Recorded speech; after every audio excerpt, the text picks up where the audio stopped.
Hello everybody, my name is Bricky if you are feeling a little bit edgy, and today we have a For Honor video featuring the newest hero, the newest Japanese hero this time around, Sakura.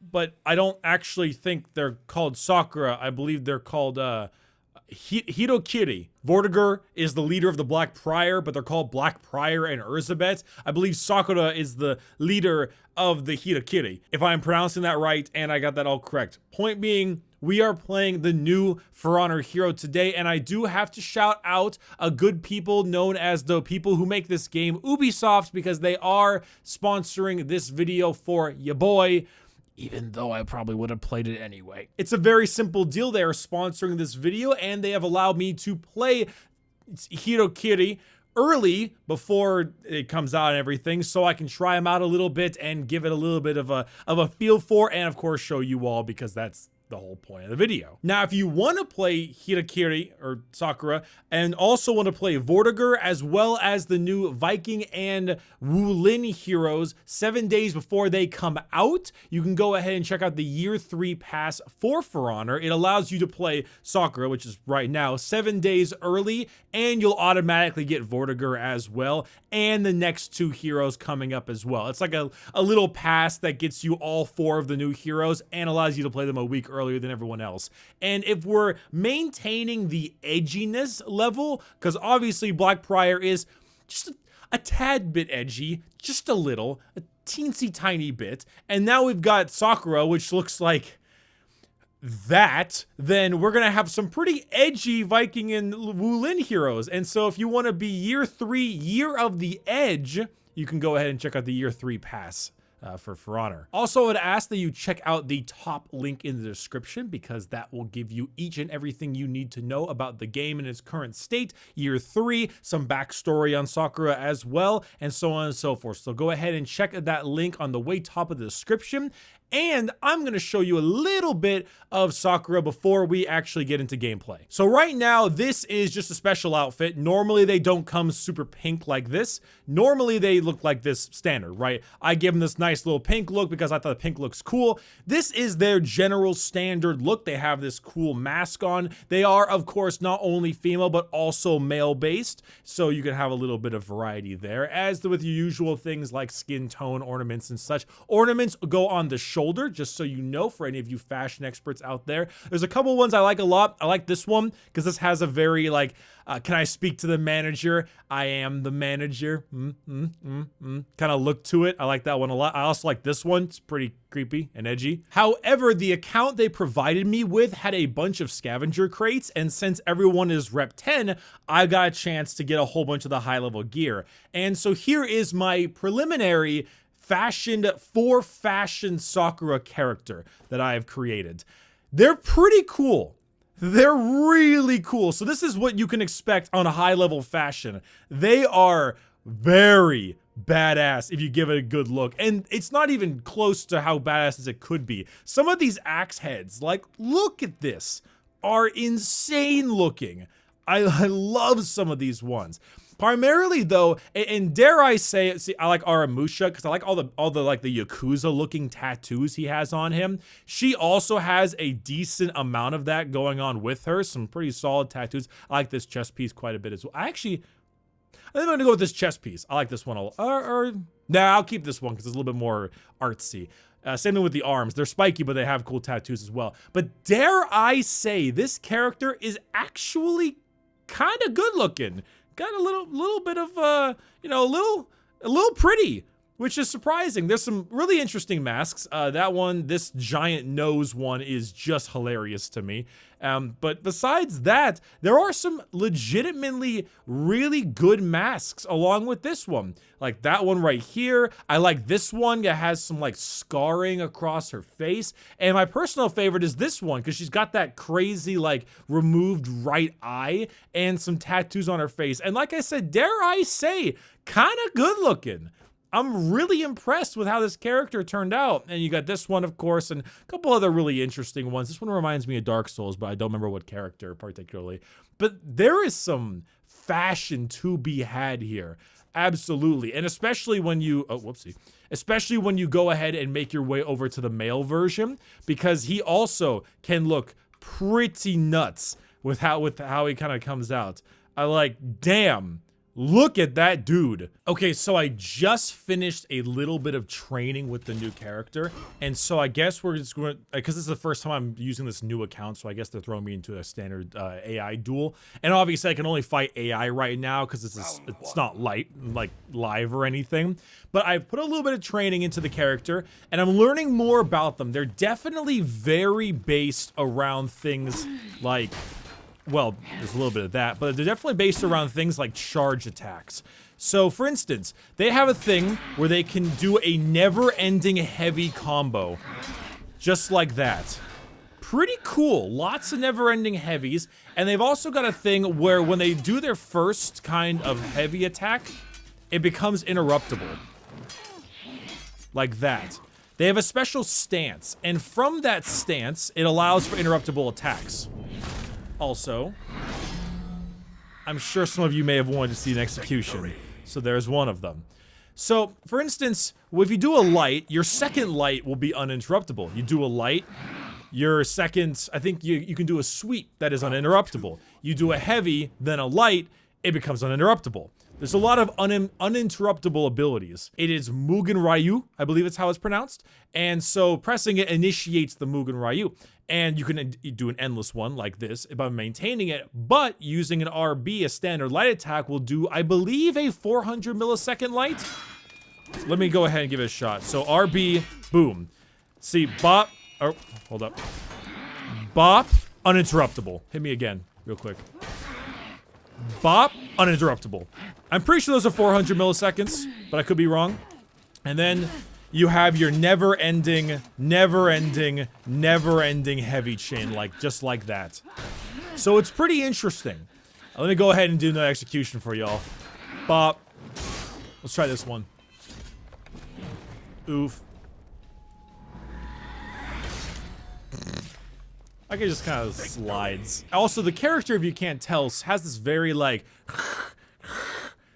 kind of sound to it as they're speaking. Very creepy, very eerie, absolutely. Oh, so if you go down here, you can see uninterruptible attacks. Mangetsu Rift, Maikai Rift, and Ray Sweep have uninterruptible stance. That's what I was showing earlier. Now, the Rift is actually a hold. Funny enough, this character has two separate charged abilities, both feintable. So if I start off with a light attack, oh, whoopsie, let me parry something real fast. Give me a moment. Come on, throw me something. There we go. If I start with a light attack, I can actually charge this heavy right there that did 40 damage. Swing. Oh, goddamn. Let me just do a heavy. Charged, and because it's uninterruptible like that, I wasn't hurt. It also can include things, whoopsie daisy. It can also include things like kicks. So if I do this, I can kick him. I kind of messed it up, but I can kick him. God damn it. Kick. Like that, as you can see. Same thing can happen. Oh dear. Bonk.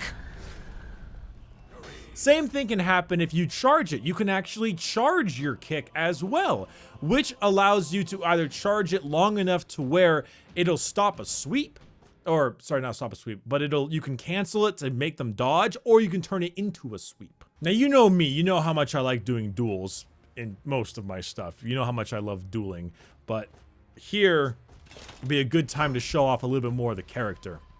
Now, that charged heavy you saw can be feinted. It can also be just a regular heavy, also feinted. The kicks can be feinted as well. It's weird because you can do a regular kick, which I believe guarantees a heavy attack, 30 damage, or you can feint it, or you can fully charge it. So if I do this, kick, oops, I did a light. Okay, hold up. Let me do a heavy, kick, and then you can do another full heavy, oopsie daisy, off of that. Charged up, just like that.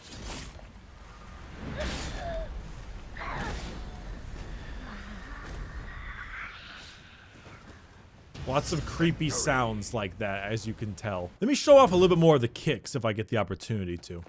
It's a little bit difficult because this character is, it's just a bot doing annoying bot things. But you see, that one, they dodged the kick. Pretty simple. Whoopsie daisy. I thought she was gonna do a light. I'm bad. Hold it. Full sweep. Now as you can see there, I wasn't able to get that one off, which felt a little bit weird. Let me try. Oopsies. You know what I actually haven't tried yet? I haven't tried my zone. Wow. Huh. Is there a part 2 to that? Hold up. Let me try. No. Can I maybe do a zone and then a kick? No, it doesn't activate my stance. Okay, good to know. Anywho, sweep. So it would appear that that sweep does not allow me. Oh my god. Oops. They have died. But it appears that that sweep doesn't allow me to get a heavy after it. It seems like it's just a light. However, let us not forget that doing a light creates that stance. So you can maybe chain it again. Let me see if I can make that work real fast. Boo, sweep, and then yeah, you can just chain it. Obviously this isn't working for me because I'm eating heavies, but they dodged that one. I'm not quite sure what her out of stamina punishes are and stuff. However, that's exactly what I was looking for right there. I like that one the most because it makes that nice clang noise. However, as you can see, feint, you can do some pretty crazy stuff. Constantly chaining that move. And don't forget that you don't have to do a kick every time. You can just chain it into 400 millisecond lights like that. If these are 400 milliseconds. Because I'm pretty sure they are. But hit. Oh, wait. Oh. Hit. Charge. Heavy. Feint. Oh, I rolled away that time. Hit. Charge. Heavy. Feint.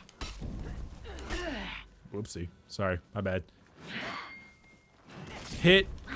Ah, I meant to feint that kick, actually. Ooh, feint. Ooh, released it. You see what I mean? Feint. Just like that. Bonk. Whee! I'm just saying, there's some nutty stuff you can do with this character. Fast lights, fast chained undisruptible lights, hyper armor based heavy openers, charged heavies, charged unblockable heavies. Like, oh my god. Look at that, I could just eat all of it. You could just eat everything. But hyper armor chains, unblockable kicks that guarantee heavies, unblockables that can not only in terms of like unblockable heavies, but unblockable feintable heavies. Oh my goodness. And then feintable kicks, just like that. Okay, good to know that that does not work. Oh, it's not as, I don't know if I would say robot, or it's not like a new thing. You know, Black Prior had the riposte, the Black Prior's riposte, whatever it's called, Bulwark Stance. It's what it's called, Bulwark Stance. They had that, and that was pretty neato. And so this character doesn't necessarily have things quite like that, but it does have quite a bit of craziness that you can get from it, as you can obviously see. Hell, I mean, even parrying things just in general. Ah! Oh god, imagine the out of stamina punish. Imagine the ability to out stamina somebody with constant feints and kicks and sweeps, and I like this character a lot. Why? Because they have a ton of mix-ups, and I love mix-ups.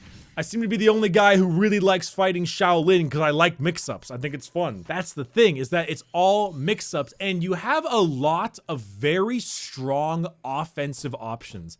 And I think that's the thing that I like the most, is that this character doesn't have a lot of defensive options. Now, they might have a good defense because they have a good offense, you know, the usual things like that. But they don't have really strong parry punishes. Their parry punishes were, I think, 30 damage heavies from every direction. It's always 30 damage. I didn't see any crazy wall splat opportunities. Well, I haven't tried out the fall down parry ones yet, so we'll see about that one. But she doesn't have any special defense-based stuff, no bulwark stance, no really high damage change in parry-based stuff. She doesn't have any moves that actually have a large defense type thing.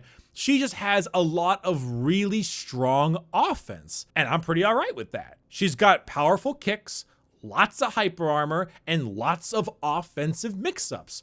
And that's really going to end up having us find out if this character is good or not, and more importantly, find out how a heavily offensive character operates in For Honor, especially nowadays. This hero seems like one that can have a very solid offense and a meh defense, but still be able to be played pretty damn well. So I'm curious to see how they turn out on live. If anything, their fashion is kick ass. And you know me, I play for fashion.